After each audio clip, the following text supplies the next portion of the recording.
Bismillahirrahmanirrahim. Assalamualaikum warahmatullahi wabarakatuh. Teman-teman yang dirahmati Allah, ingin saya sampaikan suatu hal yang penting.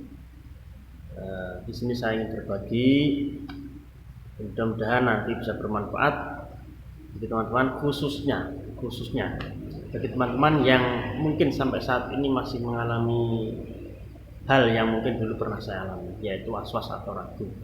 Ini mudah-mudahan teman-teman yang masih mengalami ini nanti ini bisa jadi pelajaran bersama, atau mungkin bisa jadi lantaran atau perantara untuk menghilangkan rasa was-was atau ragu yang ada pada diri teman-teman, gitu loh.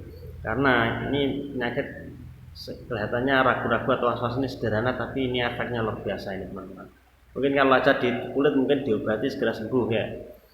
Terus bekas kebakar di sini diolesi salep atau apa gitu segera kembali.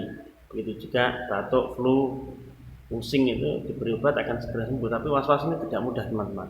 Oleh karenanya sedikit akan saya sampaikan terkait dengan hal ini, karena dulu mohon maaf karena dulu saya pernah mengalami was-was itu lumayan lama.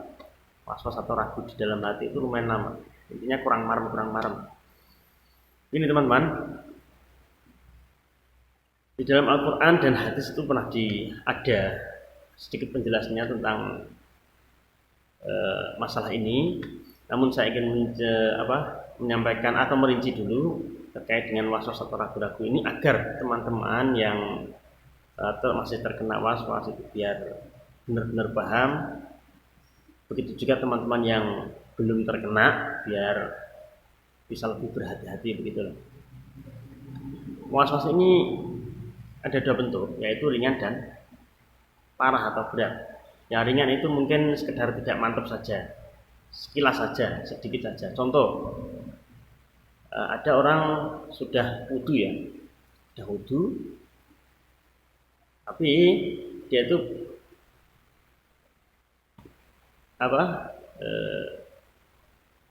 kepikiran, saya tadi udah batal belum ya? Saya tadi udah batal belum ya? Dalam pikirannya seperti itu. Itu sebenarnya kalau menurut kaidah usul fiqh itu sudah tidak perlu dibimbangkan lagi, otomatis dia itu sudah masih dalam keadaan wudu atau belum batal, karena dia lupa, sementara dia itu sudah melakukan wudu, jadi masih fungsi sebenarnya, itu masih aman wudunya gitu. Tapi karena dia was-was atau bimbang tadi, maka dia wudu. Ini mungkin yang ringan seperti itu. Nah, yang berat, penyakit ini di dalam pikiran dan hati itu sudah teraplikasi dalam perilaku. Contohnya ketika wudu tidak marem sehingga mengulang-ulang wudu berkali-kali. Ketika salat tidak marem sehingga mengulang-ulang takbir sampai 10 sampai 20 kali. Bahkan sampai waktunya mepet habis baru bisa melakukan salat dengan keadaan tidak yakin pula. Dengan tidak mantap lagi. Nah, itu loh. Kadang itu sering terjadi seperti itu, karena terus terang saya dulu saya dulu pernah mengalami hal-hal semacam itu. Oleh karenanya sedikit saya membagikan beberapa hal, mungkin nanti bisa menyelesaikan masalah teman-teman yang masih terkena seperti ini. Bentuknya ada dua, yaitu ringan dan berat. Terus penyebabnya juga ada dua teman-teman. Penyebab was-was ada dua. Yang pertama, kurangnya pemahaman kita terhadap agama, entah itu kurangnya pemahaman terhadap fikih atau pemahamannya terhadap akidah, ya, sehingga menjadikan kita tidak yakin atau kurang mantap, gitu loh. Dan yang kedua, ini bisa jadi munculnya was-was atau ragu pada diri manusia ini memang karena ketekunan seseorang dalam hal ibadah. Karena biasanya setan itu mengganggunya lewat hal-hal yang nampak. Ada seorang ahli ibadah digoda lewat cewek, perempuan, nggak ngefek. Dijak lewat temannya, dijak mabuk, nggak ngefek. Kadang terus lewat hal-hal semacam ini, kurang mantap, akhirnya tuh timbul ragu-ragu, was-was, sehingga apa yang dilakukan itu tidak mantap. Terus nggak marem, akhirnya harus mengulang-ulang apa yang dilakukan, terutama dalam hal peribadahan, karena setan itu juga bisa mengganggu dalam hal ibadah, termasuk salat tidak yakin tadi, ulang takbir sampai 20 kali dan sebagainya. Terus yang ketiga, ini bentuk penyelesaiannya yang ringan ini teman-teman. Ini mungkin yang semacam tadi ya, semacam agak lupa, tapi itu karena terlalu bimbang tadi. Sebenarnya itu yang apa? Yang lagu yang ringan itu sebenarnya itu semacam lupa. Cuman terlalu dibebankan pada pikirannya gitu sehingga menjadikan bimbang. Itu cukup membaca alhamdulillah astagfirullah. Intinya itu minta perlindungan kepada Allah lah. Terus memberi sering membaca Qul a'udzu birabbin nas dan sebagainya itu, insya Allah akan segera hilang hal semacam itu. Karena itu munculnya kadang sesaat, munculnya saat saja. Nah, kalau yang parah ini, yang berat, ini kita harus pakai kaidah teman-teman, yang disarankan Nabi Shallallahu Alaihi Wasallam, yaitu dak ma yaribuka ila mala yaribuka. Yos kita harus cuek, nekat merubah atau apa ya? Beralih itu dari hal yang tidak yakin ke yus kita paksakan untuk yakin. Dak ma yaribuka ila ma yaribuka. Tinggalkan apa yang menjadikan kamu bimbang kepada hal yang tidak menjadikan kamu bimbang, atau tinggalkan yang meragukan pada hal yang tidak merugikan. Kalau kita wudu, kok angan-angan kita itu membasuh muka ini kurang mantep, kurang roto, diulang-ulang berkali-kali sampai menghabiskan air sehingga mengalami pemborosan terhadap air. Belum lagi kalau ada orang lain mau antri itu menghabiskan waktu orang lain dan sebagainya, itu kan malah nggak bagus. Itu ditinggalkan saja. Wes mantep lah, diyakin. Meskipun nggak mantap dalam hatinya, wes tinggalkan saja, nggak masalah. Begitu juga waktu salat. Allah. Maksudnya kan nggak mantap dalam hati, wes tinggalkan saja hal itu. Tinggal saja. Ya. Kalau tidak kita paksakan maka tidak akan pernah bimbang. Ya. Mohon maaf teman-teman, itu masalah ragu-ragu was-was ini kelihatannya penyakit sederhana, tapi ini mempunyai dua efek juga. Pada siapa? Pada diri kita, juga pada orang lain. Pada diri kita itu apa yang kita lakukan itu nggak marem. Dan suatu yang nggak marem kita lakukan, nggak puas, nggak mantap, itu bisa jadi sia-sia teman-teman.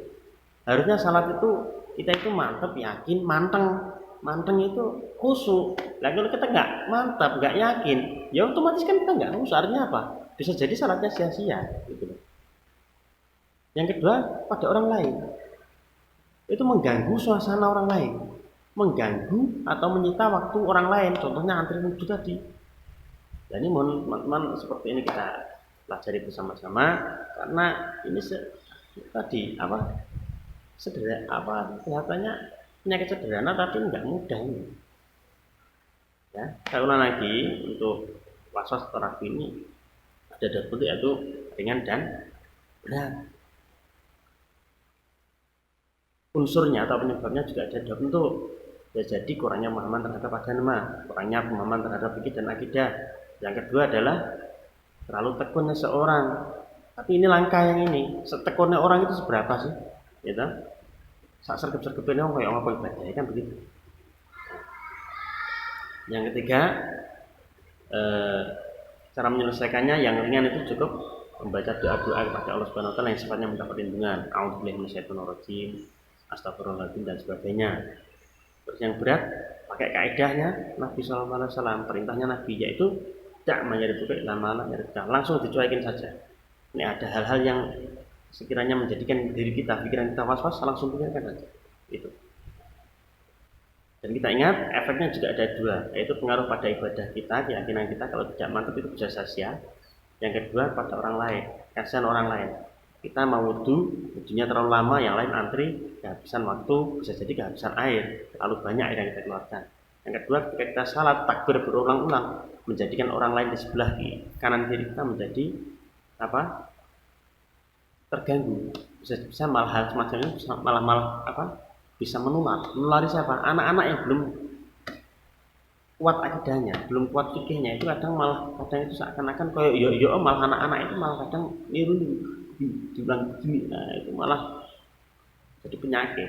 Ya ini mudah-mudahan teman-teman Mudah-mudahan ini bisa jadi gambaran teman-teman yang mungkin masih ada yang semacam ini, karena terus terang saya menyampaikan ini sebenarnya gambaran saya saat melihat ada beberapa teman di sekitar saya, termasuk juga murid saya itu masih ada yang mengalami semacam ini. Nanti mudah-mudahan yang menonton atau menyaksikan video saya ini bisa merubah. Ini terutama beberapa murid saya ada yang semacam ini, maksudnya seperti ini loh, ini penyakit yang bahaya ya. Bahaya. Udah gini aja, terima kasih, mudah-mudahan jadi pelajaran kita semuanya, dan penyakit-penyakit semacam ini dan segaris dengan penyakit ini, contohnya suudon, takabur, riak dan sebagainya yang sifatnya itu nggak nampak tapi bisa memunculkan tindakan, mudah-mudahan juga akan dihindarkan dari diri kita semuanya oleh Allah Subhanahu wa taala. Terima kasih. Assalamualaikum warahmatullahi wabarakatuh.